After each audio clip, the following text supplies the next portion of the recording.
বানানোর পর সমস্ত মানুষ মিলে দুজে আমি আল্লাহ রাব্বুল আলামিনের প্রশংসা লেখা শুরু করো। আল্লাহ বলেন, বান্দারে, সাগর মহাসাগরের পানি শেষ হয়ে যাবে, গাছের কলম শেষ হয়ে যাবে, গাছের পাতা পর্যন্ত শেষ হয়ে যাবে, বান্দা তুমি আমি আল্লাহ রাব্বুল আলামিনের বিন্দু পরিমাণ প্রশংসা লেখে শেষ করতে পারবা না। সেই মহান রাব্বুল আলামিন বলেন, বান্দারে তোমরা আমার প্রশংসা আদায় করো। তাহলে আমরা আল্লাহর কেমনে প্রশংসা আদায় করি? এই জন্য আল্লাহর নবী মুসা কালিমুল্লাহ আল্লাহ রাব্বুল আলামিনকে বলেন, রব্বুল আলামিন গো আল্লাহ, আমরা একটা মানুষ হইয়া তোমার কেমনে প্রশংসা আদায় করতে পারি? কারণ তুমি মানুষের জন্য আল্লাহ তুমি কোরআন পাকের মাঝে বলেছো, 1 2 3 4টি কসম খেয়ে বলেছো, লাকাদ খালাকনাল ইনসানা ফি আহসানি তাকওয়িম। আল্লাহ রাব্বুল আলামিন কোরআন পাকের মাঝে 1টা 2টা নয় 4টি কসম খেয়ে বলেন, 3-এর কসম, জৈতুনের কসম, তুরে সিনার কসম, নবী গো আপনার দেশের কসম খেয়ে আমি আল্লাহ বললাম, আমি মানুষকে সব থেকে সুন্দর বানাইছি। সুবহানাল্লাহ। আল্লাহর নবী মুসা আলাইহিস সালাম বলে, আল্লাহ গো তুমি বলছো মানুষকে খুব সুন্দর বানাইছো, আবার একটি জায়গার মাঝে বলছো আমি আবার মানুষকে খুবই কমজোর বানাইছি। এখন আপনি বলবেন যে হুজুর আমরা কেমনে কমজোর হইলাম? আমি কই যদি কমজোর না, তাহলে ঠান্ডার দিন ঠান্ডা পড়বার আগে 3টা 4টা গত দিয়েছে, সুইটার লাগাইছেন, ইনার লাগাইছেন, আবার রাত্রবেলায় ব্ল্যাঙ্কেট নেওয়া ছাড়া ঘুমে ধরবে না। মানুষ খুবই কমজোর। আল্লাহ রাব্বুল আলামিন বলেন, জঙ্গলের মাঝে যত জানোয়ার রয়েছে, কোন জানোয়ার রাত্রবেলায় ঘুমানোর সময় কম্বল লাগে না, ঠান্ডার সাথে যুদ্ধ করার লাগে না। আল্লাহ বলেন, মানুষ তুমি খুবই কমজোর, ঠান্ডা সহ্য করতে পারো না, আবার গরম সহ্য করতে পারো না। সাগর মহাসাগরের দুনিয়ার মাঝে যত জানোয়ার রয়েছে কেউ কোনো পোশাক পরে না। মানুষ তুমি খুবই কমজোর। আবার আল্লাহ রাব্বুল আলামিন বলেন, বান্দারে তোমরা খুবই কমজোর। নাক দিয়ে যদি একটা ভাইরাস যায়, পেটের মাঝে যদি অল্প সময় যদি পেটটা ফুলে গ্যাস বেমারো, সকাল থেকে নিয়ে দুপুর পর্যন্ত লেফট রাইট করেন, মানে লেফট ডিনার ঘর পর্যন্ত, বিকাল বেলার আপনি উঠতে পারবেন না। আল্লাহ বলেন, মানুষ তুমি খুবই কমজোর। দুপুরের সময় যদি তারা উঠানো হয় তাহলে কমসে কম 70টা স্যালাইন লাগাইতে হবে। আল্লাহ বলেন, জঙ্গলার কোন জানোয়ারের কোন মেডিসিনের প্রয়োজন নাই, কিন্তু মানুষ তুমি খুবই কমজোর। আবার বলেন, দুনিয়ার মাঝে আমি আল্লাহ কত কত মখলুকাত পয়দা করেছি, কেউ নিজের পেটের জন্য কোনো কাজকর্ম করে না, কিন্তু মানুষ তুমি খুবই কমজোর। তোমার এই ছোট্ট একটি পেটের কারণে তুমি সকাল থেকে নিয়ে বিকাল পর্যন্ত কাজ করতে হবে, তারপরে তোমার পেটটা ভরবে। এখন আপনি বলবেন যে হুজুর জঙ্গলার মাঝে জানোয়ার, জঙ্গলার জানোয়ার কোনো কর্ম করে না, তবু আল্লাহ তাকে সময় মতো খাওয়ায়া দেয়। কেমনে খাওয়াই দেখেন, আল্লাহ নবী সুলাইমান আলাইহিস সালাম আল্লাহ রাব্বুল আলামিনকে বলেন, ওগো রাব্বুল আলামিন আমি তোমার মখলুকাতকে কিছুদিন দাওয়াত খাওয়াইতে চাই। আল্লাহ বলেন, নবী রে তুমি পারবা না, এটা আমার কাজ। আল্লাহ 1 সপ্তাহ সময় দাও, আল্লাহ কো পারবা না। বলে 1 দিনের সময় দাও, বলে তবু পারবা না। এমনি সময় বলেন, আল্লাহ তুমি 1 টাইম তোমার মখলুকাতকে খাওয়ানোর পারমিশন আমাকে দাও। আল্লাহ রাব্বুল আলামিন বলেন, সুলাইমান আমি 1 ওয়াক্ত খাওয়াইবার তোমাকে পারমিশন দিলাম। সুলাইমান আলাইহিস সালাম মানুষ আর জিন্নাতকে সাথে মাঝে নিয়া খুবই কষ্ট করে রান্না করলেন, বহুদিন পর্যন্ত রান্না করলেন, খাওয়া বিছাইলেন। আল্লাহ রাব্বুল আলামিনকে ডাক দিয়ে বলেন, মাবুদ গো দুনিয়ার তোমার কোন মখলুকাত থেকে আমি দাওয়াতটা শুরু করি? আল্লাহ বলেন, তুমি বলো। সুলাইমান আলাইহিস সালাম বলেন, আল্লাহ আমি মাছের থেকে, সাগরের মাছের থেকে আমার দাওয়াত শুরু করতে চাই। ঠিক আছে, আমি দাওয়াত তাদেরকে পৌঁছায় দেব, তুমি গিয়ে ডাক দাও।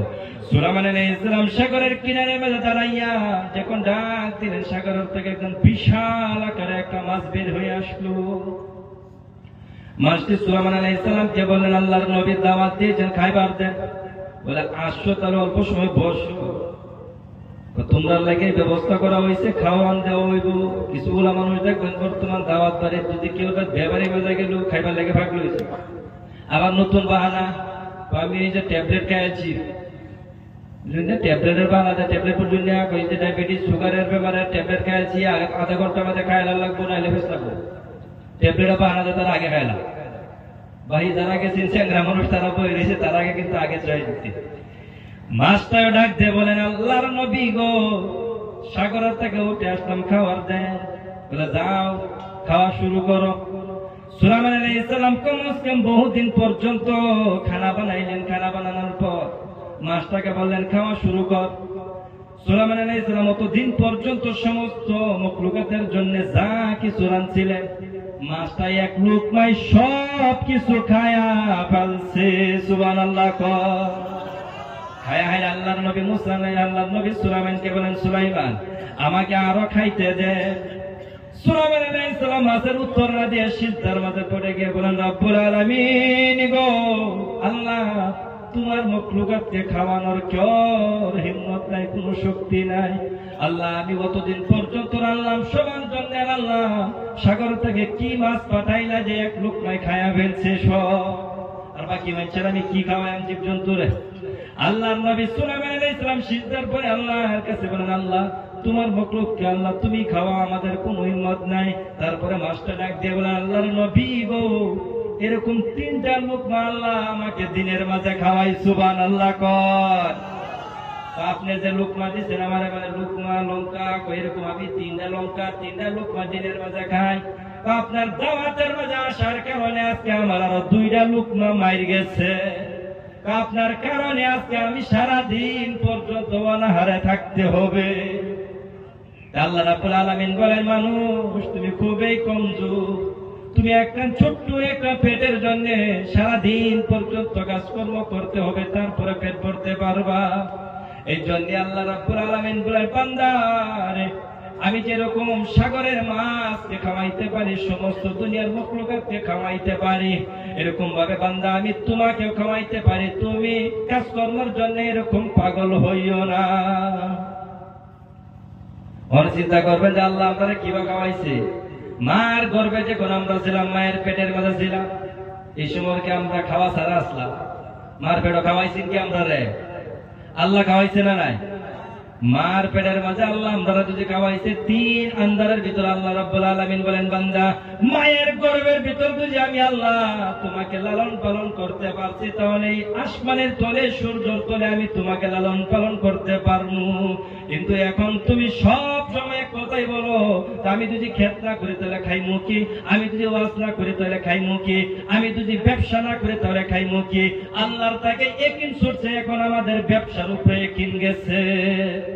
আল্লাহ কো ব্যবসা কর, মজা মাইরা কর, আমি আল্লাহ তোরা ডায়াবেটিস ঘরের মধ্যে ফেলাই দিব, খাওয়া সব বন্ধ, খাওয়া সব বন্ধ। সকাল থেকে নিয়ে বিকাল পর্যন্ত কর্ম করবাই তুমি, টাকা পয়সা ব্যাংকের মাঝে তুমি কামাইবা, খাওয়াইমু আমি তোমার জি জামাই রে। দেখবেন চেয়ারম্যান সাহেব বই রয়েছে একদম চেয়ারের মাঝে, ডাইনিং বইছে, খাইতে না কোনো কিছু খাই না কে না সুগার। আবার স্ট্যান্ডার্ড হিসাবে বাজারকে দেখবেন কেউ কি বিনা চিনি চা দিন, মানে এরকম ভাবে কদিন বোঝা যাইতেছে বড় ধরো বেমার, মানে স্ট্যান্ডার্ড বেমার, বিনা চিনি চা দিন। আল্লাহ গো বান্দা রে আমি তোর সকাল থেকে নিয়ে বিকাল পর্যন্ত কাজ করাইমু, রাত্রবেলাও কাজ করাইমু, সব কিছু করার পর ডাইনিং হতে কোনো বসবি, দস্তরখানায় বসবি, আমি আল্লাহ তোকে মুখের মাঝে পেরেক মারে থই দিব, খাইতে দিব না। খাওয়া দাওয়া আল্লাহর নিয়ামত। আবার যে সময় আবার লেফটিনের মাঝে যদি বাইরে এরা আল্লাহ শুক্রিয়া আদায় করবো লাগে, লেফটিনের বাইরে তো বলবো লাগে আল্লাহ তুমি খাওয়াইছো, তুমি আবার বাহিরে দিছো, ফেটা জমে থাকবে, বিপদ আসছি। মুসা আলাইহিস সালাম বলেন রব্বুল আলামিন আমরা খুবই কমজোর, আমরা তোমার কেমনে প্রশংসা আদায় করতে পারি। এমনি সময় আল্লাহ রব্বুল আলামিন মুসা আলাইহিস সালামকে বলেন মুসা রে আমার কোন বান্দা তুই একবার অন্তর দিয়ে দিল দিয়ে মন দিয়ে তুই আমি আল্লাহকে ভালোবাসে তুই একবার আলহামদুলিল্লাহ বলে আমি আল্লাহর প্রশংসা আদায় হয়ে যাবে। সুবহানাল্লাহ কর। আমরা সবাই একবার পিছন থেকে আওয়াজ দিয়ে বলি আলহামদুলিল্লাহ। আলহামদুলিল্লাহ যারা বলছেন তারা কিন্তু ভাগ্যবান, আর যারা বলছেন না যে হুজুর ছোট মোটো হুজুরের কথা কি মানি, তাহলে আপনি কপাল পোড়া। তখন হুজুর এটা কিনলে কইলেন আলহামদুলিল্লাহ মাঝে 8টা হুরুফ আল্লাহ বলে, আমি আলহামদুলিল্লাহ মাঝে 8টা হুরুফ আমি আল্লাহ বানাইছি জান্নাত 8টা। সুবহানাল্লাহ কর। আবার তুই আমার কোন বান্দা আলহামদুলিল্লাহ বলে আমি আল্লাহকে খুশ করতে পারে গো, আল্লাহ আলহামদুলিল্লাহ 8টা হুরুফের বিনিময়ে আমার বান্দার জন্য আমার 8টি জান্নাতের দরওয়াজা খুলে রাখবো। যারা কইছেন তারা লাভ হইছে, যারা কইছেন না কিন্তু 2 নম্বর বার কইছি। তারা মানুষ তো আমরা মবিসিংহা মানুষ, হুজুর বইলা কইতাম না লাভ দেখে কইছে, আমরা লাভ ছাড়া তো কোনো হানো যাই না। যে কোনো জায়গার মাঝে লাভ, খালি একটা জায়গার মাঝে সবাই কম যা, মসজিদের মাঝে কম করে লাভ লোক দেওয়া জানা। তুই মসজিদের মাঝে দেখা যায় তুই নামাজ পড়ার পরে টিয়া পয়সা দিতে আসছে, হাই রে মসজিদের জায়গা আপনার নইলে বের আগে বৈঠক নইলে মানুষ মনে করবেন হুজুর এটা কিবা। যদি কোনোদিন মসজিদের মধ্যে সিন্নি বানাই দিতে হয়েছে, কাতার কয়টা পড়ছে, ইমাম সাহেবের অবস্থা নষ্ট, মুয়াজ্জিন সাহেবের ভেজাল হয়ে গেছে। দিন বাইরে কয়েকটা বিষয় সত্যি কি চাইছে মসজিদের বাইরে সিন্নি আছে, কালা খাওয়া আছে, খাওয়ার লাগে তো যেরকম ভাবে পাগল হয়ে গেছি আমি আর আপনি। তাহলে 2 টাকা পয়সা যদি দেওয়া হইতো তাহলে মসজিদ তো আমরা যুদ্ধ লাগাই দিলাম। এদিন একদিন এক মসজিদের ইমাম সাহেব, আমার ভাই জাবুর রহমান ভাইয়ের মতো দেখছি, আরে মহল্লার কেউ তো মসজিদ ওয়ালা এলাজ করে দিই, এলাজ করে দিচ্ছে যদি ফজরের সময় যে ব্যক্তি মসজিদের মাঝে না আইব তারা মসজিদ কমিটির তরফের থেকে টিয়া পয়সা দিয়ে তারা 2 নম্বর একটা বিয়া করাই দেওয়া হইব। এলাজ করে দিচ্ছি ফজরের সময় মসজিদ একদম সবটা ভরা। এলাকা পড়তে বলছেন যে বেডি আপনার একদিনও ডাক না দিচ্ছে, যেমনি এলাস্ট হচ্ছে যে নমাজ না যাইবো তারে মসজিদ কমিটির তরফের থেকে 1000 টাকা নিহা করাই নিব। বেডি মসজিদে যা, আমি হতিনে ভাত খাইতে চাই না। এরকম ভাবে যদি আপনার মা আমার মা যদি সবাইকে যদি ফজরের টাইমে উঠাইয়া দিত তাহলে ফজরের টাইমে 2 জন আর 3 জন নামাজ পড়তে হইতো না। আল্লাহর নবী বলছে ফজরের টাইমে যেই দিন মুসলমান মসজিদটা ভরে যাবে এই দিন মুসলমানের থেকে বড় আর কেউ হবে না। এখন দেখেন আমাদের মসজিদের কি অবস্থা। এটা আপনারা মসজিদ তো আরো 4 মানুষ দূরা ফিল বানিয়ে যাইল। আমরা দেখছি, আমি আইতে বেলা দেখেছি মসজিদের যে অবস্থা গো, হাই রে মুসলমান আমরা কিবানের দুঃখ লাগে না, মায়া লাগে না, মহব্বত লাগে না মসজিদের অবস্থা থাকতে। মহল্লার মসজিদ আপনার বাড়ির তো আলহামদুলিল্লাহ রাস্তা যাইতে বলা দেবর ভাই আমার দেখা দিয়ে আনছে গো ভাই এই তো বাড়ি ঘর। আমি তো ভাবছি বাড়ি ঘর দেখে মসজিদ নাহি কি অবস্থা। এই রে মুসলমান আমরা কত বড় মুসলমান, মসজিদের আমরা অবস্থা খারাপ কিন্তু বাড়ির মাঝে টাইলস লাগাই দেখবেন আবার কত ধরনের কালার লাগাইছি বাড়ির মাঝে। কি আপনার কি মায়া লাগে না, মসজিদের দয়া লাগে না? আসলে নাই দয়া আমরা সবার। আমি দেখবাম ইনশাল্লাহ দয়া কার কার আছে। লাস্টে আমি যে সময় আতাঙ্গায়া দয়া খালি কইলে হইব যে নতুন তো হলে নতুন দ্বারা ইনশাল্লাহ এই বছর শেষ করে এলাম সবাই মিলে ইনশাল্লাহ। এই তো থাকতো কি লেগে মহল্লার মসজিদ শেষ হয়ে যাবে ইনশাল্লাহ। আল্লাহর ঘর আল্লাহর নবী কয়ে গেছে মসজিদ হইছে আল্লাহর ঘর। যদি কেউ মসজিদ বানায় তাহলে আল্লাহ রাব্বুল আলামিন তার জন্য জান্নাতের মাঝে একখান বালাখানা তৈরি করবে। সবে মনে মনে করবে হুজুর বয়ান বালাই করতেছেন, ফট করে এইদিকে গেলেন দিকে মনে হল্লা মাইনেরা মসজিদের কথা দুঃখ লাগে নিয়ে মনের মাঝে। আমি আগে একটা কথা কই, আমি বেশি সময় বয়ান করতাম না, আমার বয়ান আইনেরা বহুত শুনছো।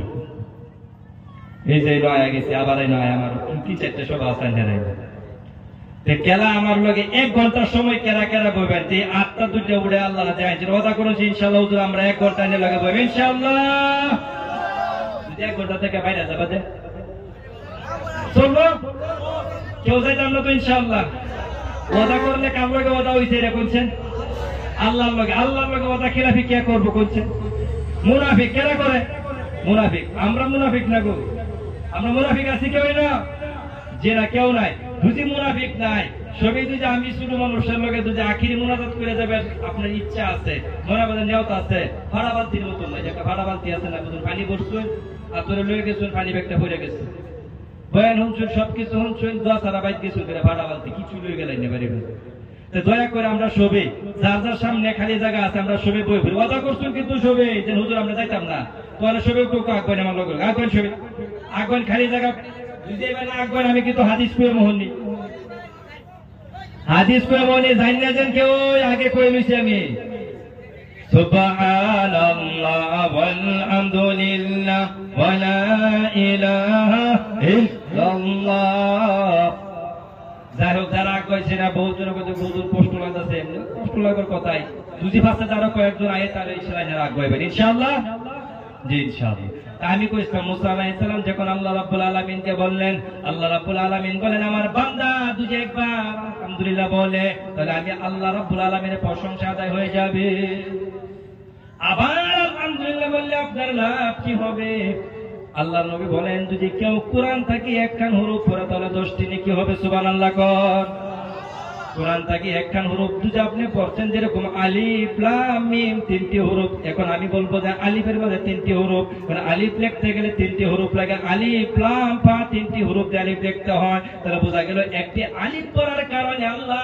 রাব্বুল আলামিন আপনাকে 30টি নেকি দান করে দিবে সুবহানাল্লাহ কর এলাকা সবার মাঝে আইলে মসজিদের মাঝে বয়ান করলে আলহামদুলিল্লাহ সুবহানাল্লাহ কওয়ার মাঝে সর্বান্যদের কোয়েল বাইন লাভ হইব আলহামদুলিল্লাহ বলার পর এখন আমি বলবো আল্লাহ রাব্বুল আলামিন বলেন দুনিয়ার মানুষ রে দুনিয়ার মাঝে যেই জায়গার মাঝে আমার গুণগান গাওয়া হবে যেই জায়গার মাঝে আমার নাম নেওয়া হবে যেই জায়গার মাঝে আমার প্রশংসা হবে ওই একই জায়গার মাঝে একই মঞ্চের মাঝে আমার বন্ধুর প্রশংসা হবে কারণ আমি আল্লাহ রাব্বুল আলামিন কোন জায়গায় আমার নবীকে বলি নাই তাহলে বান্দারে তোমরাও আমার নবীকে কোন জায়গার মাঝে বলিও না আমি সংক্ষেপ করলাম বয়ানটি আমি অল্প সময়ের মাঝে বলে দেব আল্লাহ কিরকম ভাবে আল্লাহ এবং আল্লাহর নবীর নামটি কিরকম ভাবে মহব্বতটা দেখেন আল্লাহ রাব্বুল আলামিন বলেন ও বন্ধু আমি হয়েছি সমস্ত দুনিয়ার জন্য মাবুদ আর আপনি হয়েছেন সমস্ত দুনিয়ার জন্য রহমত আমি আল্লাহ রাব্বুল আলামিনের নাম হয়েছে 99টি নাম আপনার নাম হয়েছে 99টি নাম আমার প্রথম নাম হয়েছে আল্লাহ আপনার প্রথমটি হয়েছে মুহাম্মদ আমার নামের মাঝে 4টি হরফ আল্লাহর মাঝে আপনার নামের মাঝে 4টি হরফ আমার নামের 4টি হরফের মাঝে নুকতা নাই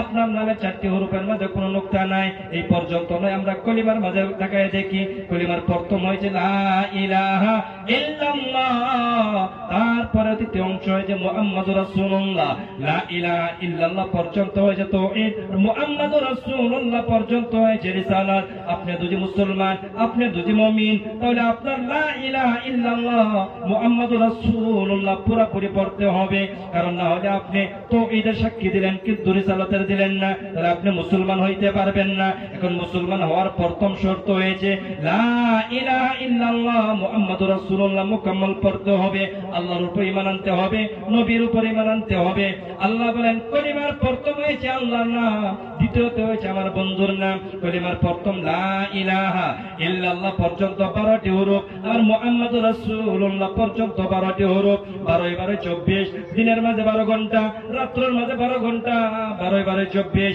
আল্লাহ রাব্বুল আলামিন বলেন বন্ধুরে আমার কোন বান্দা দুজি কলিমার মতন জীবন যাপন করতে পারে চলতে পারে তার আমি আল্লাহ রাব্বুল আলামিন কলিমার 24টি হরফের বিনিময়ে আমার বান্দার 24 ঘন্টার গুনাহ আমি আল্লাহ মাফ করে দিব কোন গুনাহ মাফ করব গুনাহ সগীরা কবিরা গুনাহ তওবা ছাড়া মাফ নাই গুনাহরও ভাগ আছে সগীরা গুনাহ করছেন তাহলে আল্লাহ মাফ করবে আবার দুজি কবিরা গুনাহ করছেন তওবা না করলে আল্লাহ মাফ করবে না আবার গুনাহ দেখেন একটা হইছে হুকুকুল্লাহ আর একটা হইছে হুকুকুল ইবাদ একটি হইছে আল্লাহর হক আর একটা হইছে বান্দার হক হুকুকুল্লাহর মাঝে দেখেন আপনি নামাজ কাজা করছেন নামাজ কাজা করার পর গুনাহ করছেন হুকুকুল্লাহ এখন যদি আপনি নামাজটা বা আবার যদি কাজা পড়েন আল্লাহর কাছে তওবা করেন যে আল্লাহ আমি কাজা করে ফেলেছিলাম আবার এখন আদায় করলাম আল্লাহ তুমি আমাকে ক্ষমা করে দাও আল্লাহ বলেন আমার হক আমি ক্ষমা করে দিব রোজা আপনি ফরজ রোজা ছেড়ে দিয়েছেন আবার কাজা করলেন তওবা করলেন আল্লাহ মাফ করে দিব কিন্তু মনে রাখবেন আবার হুকুকুল্লাহ আল্লাহ মাফ করে দিবে তওবা করার সাথে সাথে কিন্তু হুকুকুল ইবাদ বান্দার হক আমি যদি আপনার 1 টাকা মাইরা খাইছি তাহলে আল্লাহর কাছে ক্ষমা চাইলে হবে না আপনি যাইতে হবে আপনি যার টাকা খাইছেন তার কাছে ক্ষমা চাইতে হবে আপনার মা বাবাকে আপনি আঘাত দিয়েছেন আপনি মা বাবার কাছে গিয়ে মাফ চাইতে হবে বড় ভাইকে আপনি আঘাত দিয়েছেন বড় ভাইয়ের কাছে আপনার যাইতে হবে, ক্ষমা চাইতে হবে। চাচা, আপনার বাবার সমতুল্য চাচাকে আপনি আঘাত দিয়েছেন, চাচার কাছে যাইতে হবে, গিয়ে ক্ষমা চাইতে হবে। কোন মানুষকে আপনি এমনি কোনো কষ্ট দিলেন, তাহলে আল্লাহর কাছে ক্ষমা বাদে চাইবেন, প্রথম মানুষটির কাছে ক্ষমা চান। তাহলে মনে রাখবেন, আল্লাহ বলেন হুকুকুল্লাহ, আমি আল্লাহর হক আমি ক্ষমা করব, কিন্তু আমার বান্দার হক যত সময় পর্যন্ত আমার বান্দা ক্ষমা না করবে আমি আল্লাহ ক্ষমা করব না। আল্লাহর নবী বলেন, হাসরের ময়দানে এক একটা মানুষ যাবে, উহুদ পাহাড় সমতুল্য নেকি নিয়ে হাসরের ময়দানে জমা হবে। নেকি দেখে খুশি। এমনি সময় একজনে গিয়ে কব, ভাই তুমি আমার 10টা টাকা মাইরা খাইছো, 10টা টাকা দেয়া হয়ে যা। আল্লাহ দিবার কাছে তো আমার কাছে কোনো কিছুই নাই, কি দিব বলো, একটু নেকি দাও। অল্প আপনার নেকি দিলেন, তার অল্প গুনাহ নিলেন। আরেকজনে কইব যে আল্লাহ আমার মাড়ি মাইরা খাইছে। আমরা কিন্তু স্বভাব বালা মানুষ, সারাটা পর্যন্ত ট্রাক্টর দেখে চইলে মহাজন ক্ষেতের বুগলও জানা মাইতে যে সময় যা যেমনি কানি যা যাই সব আর একটু ছাড়ে নিন, কিনাইতে আরেকবার লাইল ছাড়াই আছি।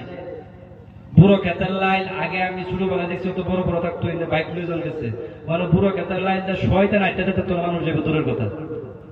মানে কাটিং মাস্টার দুই সাইডেরা দুইজন, এদিকে এই লাকু পাইতেছে একদম সিদরাতুল মুনতাহা ফুল বানায় আছে। আইটা গেলে বেঁকে যায়। এই 2 দিন বিচার হইব, এক পুরা মাটি দুজি মাইরা খাই শুনে বেজার আছে। মাটির কথা একটা কথা মনে হয়েছে, কইলাই খারাপ পাই না যায়, একদম কিন্তু বাপের উপকার করে ধরেতেছি এই কথা কই। হুজুরে কি সেরে আনতে আমরা মনুসিংহ মাঝে ওয়ারিশে কয়জনে দেখব, মেয়েরে ওয়ারিশে কয়জন দে ইমানদারি শহীদ কইবা, কেউ এক 2 জন 100-র মধ্যে বাইরিব না, 1000-এর মধ্যে বাইরিব। হক হিসাবে বিচার করছে। হুজুর শরীর বিয়ার মধ্যে তো সবকিছু দিলাম, খেলা কোচিন দিবারেন নেবে না, দিতে নেবে আইনের শরীর যে হক আপনাদের ওয়ারিশি ভাগে ওয়ারিশি গেলা দিচ্ছুন, কয় ভাই ওয়ারিশি দিচ্ছেন, আর দুজিও বাপে আইন ওয়ারিশি দিচ্ছেন, তাহলে পুতরে দিচ্ছেন 10 বিঘা ছেড়ে দিচ্ছেন আধা কাড়ের ইনসান। মুক্তি সাহেবের গাইনে যে গান পুতের আধা বন্ডক পাইব সেটি, আর যাও দিছে এরকম মাটি দিচ্ছে, এই দিকেও সেরার মাটি, এই দিকেও সেরার মাটি, ইন্দা বাসের তলে এক মাটি দিচ্ছে, এটা বল দিব না। সেরি এই মাটি বেচবো করতে, বেচবার গেলে বাইকে খারাপ করে কামাতেন বেচ, কয়েকটা দেমনে তোর শুরু বলা আমি পালছি। তুমি কিরম বাইরে, তুমি অত আদরের বই, তুমি কিছু দেয়া দাও বেশি না মাইরা খাওয়ার। মনে রাখবা, এই ওয়ারিশি যারা মাইরা খাইছি তারা আল্লাহ জান্নাতের ওয়ারিশদের বানাইতো। নাউজুবিল্লাহ কোন জুড়ে। এই কথা কইলেই তো আমার আগামী বছর এমনি আওয়া বন্ধ হয়ে যাবো, বুঝলেন? আমি এটি কওয়া শুরু করি যদি কইবা আগামী বছরে যে বিনামিন ভাই যতই আমার কথা কোক নাম কোক কইলা লাগতো না, এলে আয়া একেবারে জায়গা ধরে দিছে। এই কাম কেউ করুন না, যা আছে সেরা মনে রাখবেন, আপনি মারা যাওয়ার পর আপনার সেরা একদিন কাঁদে না, কাঁদে ঠিক না, সেরিরা কাঁদবে। তো দোয়া করবো আপনার লেখা। বাবার দুজি অসুখ গুনে সেরা চাকরি করলে আইতে দেখো রব্বার আয়োগ সেরি দুজি হুনে জামাই এখানে একটা ফোন করে আমার বাবার অসুখ, একটা শিক্ষার মেরে দূর মারবো বাবার কাছে বই থাকবো, লোক সারা রাত বাবার লগে বই থাকবো, ভূত বই থাকবো লোক। এর লেগে শরীরে ঠকাই না যান, কোনদিন ঠকাই না যান, আল্লাহর কাছ থেকে জবাব দিন লাগবে। আল্লাহ রাসূল সাল্লাল্লাহু আলাইহি সাল্লাম বলেন, উম্মত রে, আল্লাহ রাব্বুল আলামিন আমাকে দুনিয়ার মাঝে নবী করে পাঠাইছে শুধুমাত্র মানুষকে খারাপ রাস্তার থেকে ভালো রাস্তার দিকে আনার জন্য, বেকার রাস্তার থেকে সোজা রাস্তার দিকে নিয়ে আসার জন্য। এই দাওয়াত নিয়ে কমবেশ 1,24,000 নবী এবং রাসূল দুনিয়ার মাঝে আসলেন। সমস্ত নবী এবং রাসূলরা একটি দাওয়াত দিলেন, মানুষ খারাপ রাস্তা ছেড়ে আল্লাহ রাস্তার দিকে আসো। কেমনে আসবেন আল্লাহ রাস্তার দিকে? আল্লাহর নবী মুহাম্মদুর রাসূলুল্লাহ যখন কলিমার দাওয়াত শুরু করলেন, নিজের আপন মানুষ যারা ছিলেন মক্কার জমিনের সবাই নবীজির দুশমন হয়ে গেলেন, সবাই পর হয়ে গেলেন। নবীজি দেখলেন আর মক্কার জমিনের মাঝে কলিমার দাওয়াত দেওয়া চলবে না। একদিন আমার আর আপনার নবী, দয়ার নবী, মায়ার নবী, কাবা ঘরের সম্মুখে হারাম শরীফের মাঝে সিজদার মাঝে পড়ে মাবুদ করে ডাকে, আল্লাহ আল্লাহ করে ডাকে। এমনি সময় মক্কার জমিনের বেঈমানের দল আমার আপনার নবীর মাথা মুবারকের মাঝে উটের উজুরি এনে রেখে দিলেন। দয়ার নবী, মায়ার নবী গো, মাথাটা লড়াইতে পারে না। নবী সিজদার মাঝে পড়ে আল্লাহ আল্লাহ করে ডাকে। এমনি সময় নবীর কলিজার টুকরা মেয়ে ফাতেমা যখন দেখলেন বাবার এই অবস্থা, ফাতেমা সহ্য করতে পারলেন না। ছোট্ট মেয়ে ফাতেমা দৌড়ায় বাবার মাথার থেকে যখন উটের উজুরিটা টানিয়ে নামানোর জন্য টানে আর কান্দে, নবীজি যখন মাথা মুবারক উপরে উঠাইলেন, উঠানোর পর ফাতেমা ডাক দিয়ে বলেন, বাবা গো, মক্কার মানুষ তোমাকে অতই কষ্ট দিল বাবা। ও বাবা, তুমি একবার মক্কার মানুষের জন্য তুমি বদদুয়া করে দাও। আমার রব্বার নবী, দয়ার নবী, মায়ার নবী ডাক দিয়ে বলেন, ফাতেমা রে, আল্লাহ রাব্বুল আলামিন আমাকে রহমাতুল লিল আলামিন করে দুনিয়ার মাঝে প্রেরণ করেছে। আমি কোন সময় আমার উম্মতের জন্য বদদুয়া করতে পারি না, আমার উল্টা দোয়া করেন আল্লাহর কাছে, রাব্বুল আলামিন গো, আমার উম্মতদেরকে তুমি ক্ষমা করে দাও। আল্লাহ, মক্কার মানুষ বুঝতে পারে না আমাকে অত কষ্ট দিয়েছে। মক্কার জমিনের মাঝে যখন কলিমার দাওয়াত নিয়ে নবীজি ঘুরে, কেউ নবীজির দিকে সাড়া দেয়। কয়েকজন মানুষ মুসলমান হইলেন। নবীজি মক্কার থেকে তাইফ শহরের মাঝে গেলেন। তাইফের মাঝে গিয়ে যখন নবীজি কলিমার দাওয়াত দেওয়া শুরু করলেন, তাইফের কিছুগুলো মানুষের কাছে নবীজি যাওয়ার পর খুবই খারাপ করে নবীজির সাথে ব্যবহার করলেন। আল্লাহর নবীর পিছনে তাইফের বদমাশ ছেলেদেরকে নবীজির পিছনে লাগাই দিলেন। আল্লাহর নবীকে পাথর মারে, নবীজি পাথর খায় জমিনের মাঝে পড়ে, আবার দৌড়াই। এরকম ভাবে কিতাবের মাঝে আসে 3 কিলোমিটার রাস্তা পর্যন্ত দয়ার নবীকে কোন সময় পাথর মারে, নবীজি আবার জমিনের মাঝে পড়ে আবার দৌড়ায়। এরকম ভাবে সারা শরীর নবীজির রক্তই লাল লাল হয়ে গেল। আল্লাহর নবী ওই সময় সাথে একজন সাহাবী ছিলেন, সাহাবীকে ডাক দিয়ে বলে, সাহাবী রে, দেখিও আমার শরীরের এক ফোঁটা রক্ত জানি তাইফের জমিনের মাঝে না পড়ে। যদি তাইফের মাঝে আমার এক ফোঁটা রক্ত যদি পড়ে যায়, তাহলে আমার আল্লাহ রাব্বুল আলামিন তাইফবাসীকে বরবাদ করে দিবে। আবার নবীজি আল্লাহর কাছে ডাক দিয়ে বলেন, মাবুদ গো, কি মানুষের কাছে আমাকে পাঠাইলা? জন্মের আগে বাবা দুনিয়ার থেকে বিদায় হয়ে গেল, 6 বছর বয়স হইতে পারে না পারতে আমার মা দুনিয়ার থেকে বিদায় হয়ে গেল। ওগো আল্লাহ, আমার দাদা দুনিয়ার থেকে বিদায়, আমার দুনিয়ার মধ্যে কেউ নাই বল। আবার তুমি কিরকম মানুষের কাছে আমাকে পাঠাইলা গো আল্লাহ? একবার তাকায় দেখো, সারা শরীর রক্ত লাল লাল করে দিয়েছে। আবার নবীজি চিন্তাও করে আমার শরীরের এক ফোঁটা রক্ত জানো তাইফের জমিনের মাঝে না পড়ে। আল্লাহর জালালিয়াতের মাঝে বসে আসতেন আল্লাহ রাব্বুল আলামিন জিবরাইলকে ডাক দিয়ে বলে, জিবরাইল রে, যা আমার নবীর কাছে গিয়ে বলো, আমার নবী যদি চান তাহলে আমি সমস্ত তাইফকে বরবাদ করে দেব, শেষ করে দেব। জিবরাইল নবীকে ডাক দিয়ে বলেন, ইয়া রাসূলুল্লাহ, ইয়া হাবিবাল্লাহ, আপনার সাথে যা কথা হয়েছে আপনার কওমের আল্লাহ রাব্বুল আলামিন সব কিছু শুনেছেন, আপনার কষ্ট দেখেছেন গো নবীজি। ও গো নবীজি, আল্লাহই দেখেন আপনার কাছে 2 জন ফেরেশতা পাঠাইছে, আপনি যদি তাদেরকে যা হুকুম করবেন তারা তাই করবে। ও আল্লাহর নবী, আপনি যদি হুকুম দেন তাইফের 2 পাশের 2টি পাহাড় দিয়ে চাপা মেরে তাইফবাসীকে আল্লাহ শেষ করে দিন।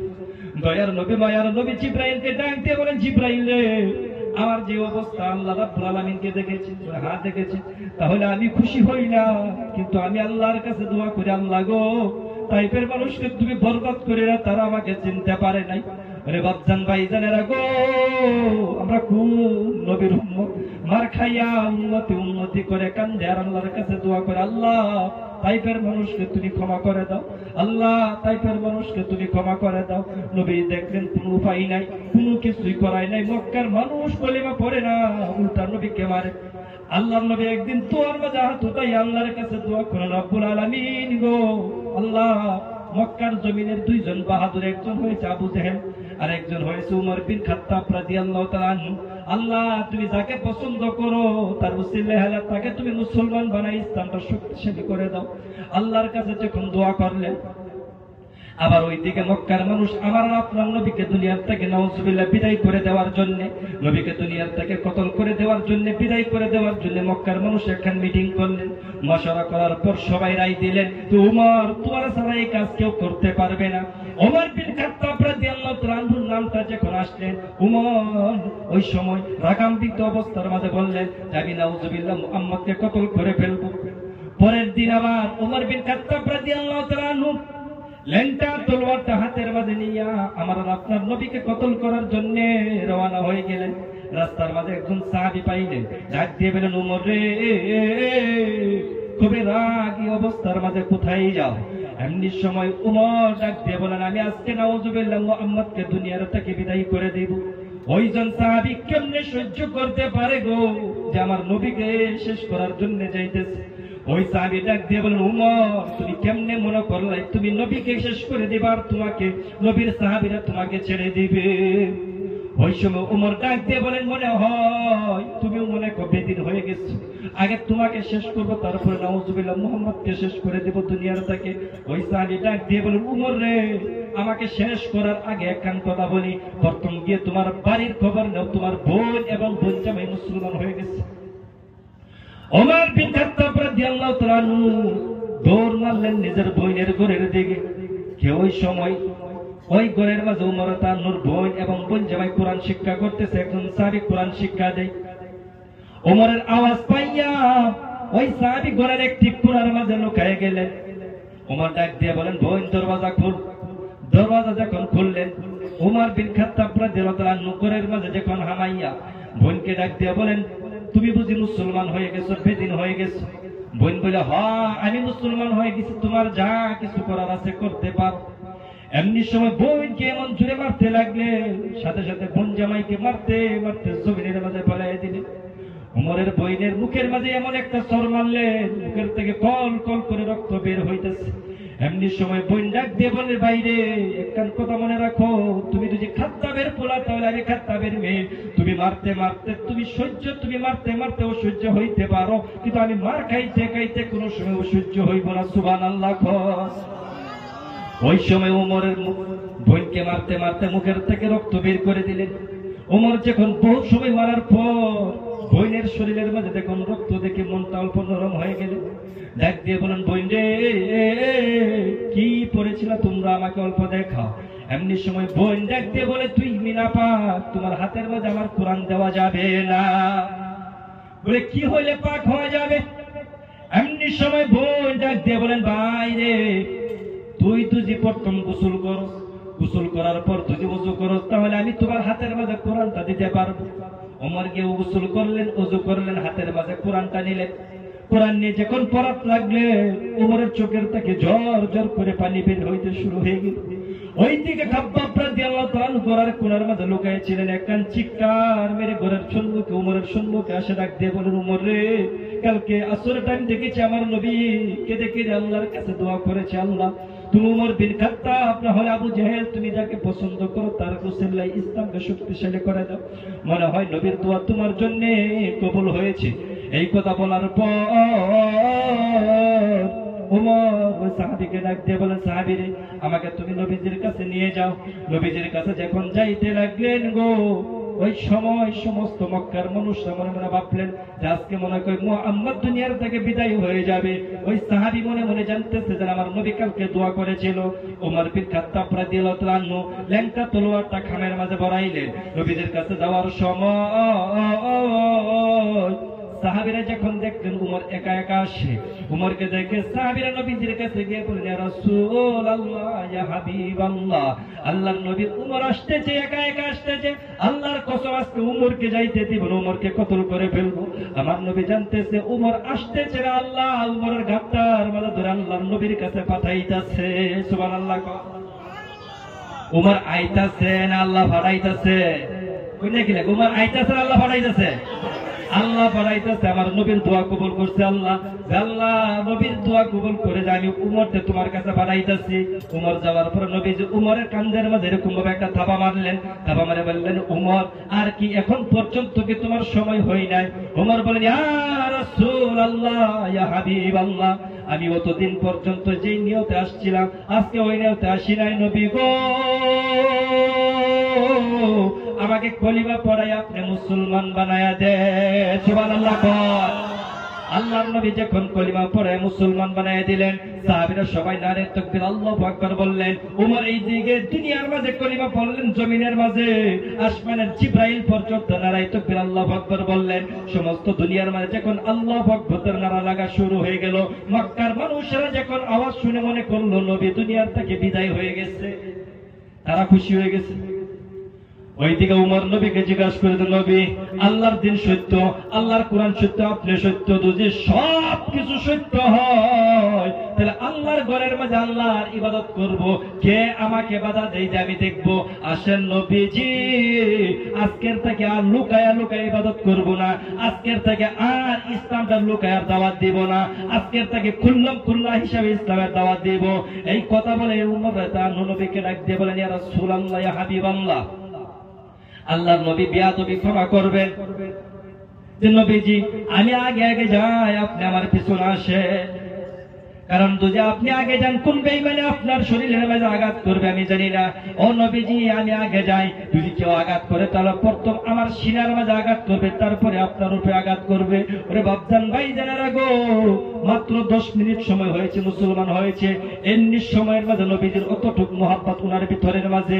আজকে আমরা নবীজির উম্মত, দাড়িটা পর্যন্ত নবীর উম্মতের মাঝে থেকে আমাদের পেকে গেল। আমরা যুবক হইলাম ছোট্টবেলার থেকে নিয়ে এখন পর্যন্ত আমার আপনার অন্তরের মাঝে বিন্দু পরিমাণ নবীজির মোহাব্বত নাই। আপনি বলবেন হুজুর মোহাব্বত আছে, তাহলে আমি বলবো যুবক রে, যদি তোমার নবীর সাথে অতটুক মোহাব্বত ছিল তাহলে আমার নবীর অত বড় একটা সুন্নত দাড়ি তুমি কেমনে কাটলাই? ওরে বাবা আপনি কেমনে বুড়া হয়ে গেলেন, এখন পর্যন্ত আপনার মুখের মাঝে দাড়িগুলা নাই, কারণ কি? আপনি বুড়া হয়ে গেলেন, এখন পর্যন্ত নামাজ আপনার জিন্দিগির মাঝে নাই, কারণ কি? উমর 10 মিনিট হয়েছে মুসলমান হয়েছে, সব কিছু ভুলে গেলেন। আসছিলেন নবীকে কতল করার জন্য, এখন নিজেই নবীর জন্য কতল হইতে প্রস্তুত হয়ে গেলেন। নবীকে বললেন আসেন আমার সাথে। মক্কার মাঝে যখন উমর ঢুকবে এমনি সময় এলান করলেন, যদি কেউ আসো নিজের বেডিরে, যদি তুমি বিবিকে যদি বিধবা করতে চাও, নিজের সন্তানকে যদি এতিম বানাইতে চাও, যদি কেউ চাও তোমার গর্দান কেটে যাক, তাহলে আমি উমরের সাথে আসো, তুমি তলোয়ার নিয়ে আসো, আমি উমরের তলোয়ার হবে আর তোমার গর্দান দুনিয়ার থেকে আমি বিদায় করে দিব। এই দিন থেকে ইসলামটা খুল্লাম হিসাবে দুনিয়ার মাঝে শুরু হয়ে গেলেন। আর কোন কাউকে ভয় করে নবীজি আর দাওয়াত দিতেন না, সব সময় দাওয়াত দেওয়া শুরু করে দিলেন। বাপজান ভাইজানেরা, ওই সাহাবীরা কতই কষ্ট করেছে এই দিনের জন্য, তার থেকে আমরা বিন্দু পরিমাণ জাররা পরিমাণ অতটুকু আমরা কষ্ট করতে পারি নাই। সাহাবীরা পেটের মাঝে পাথর বেঁধে ইসলামের জন্য কষ্ট করেছে, কিন্তু আমাদের জীবনের মাঝে যদি আমরা তাকায় দেখি, আমরা পেট ভরে খাই কিন্তু আমাদের ভিতরে নামাজ নাই, আমাদের ভিতরে সুন্নাত নাই, আমাদের ভিতরে শরীয়ত নাই, আমাদের ভিতরে কোনো কিছুই নাই। আজকে আমরা গলা পর্যন্ত বইরা খাওয়ার পর আমার ঘরের সম্মুখে একজন এতিম না খায়া শুয়ে থাকে, আমার ঘরের পাশে একজন বিধবা মহিলা দেখবেন না খায়া শুয়ে থাকে। আমি হাজী সাহেব, আমি পর্দানি সাহেবের কোনো খবর নাই। ওরে বাপজান ভাইজানেরা, আপনি নবীর উম্মত কেমনে হইলেন? আমার নবী তো গরিব বেচারা কখনো খাইতেন না। নবীজি বারবার বলতেন, এতিমের মাথার মাঝে হাত রাখিয়ে বলতেন, নবীজি জানি এতিমের সাথে যে মুহাব্বত করবে ওর সাথে আমি আল্লাহর নবী কাল কিয়ামতের দিন তাকে আমি আমার সাথে জান্নাতের মাঝে নিয়ে যাব। সুবহানাল্লাহ।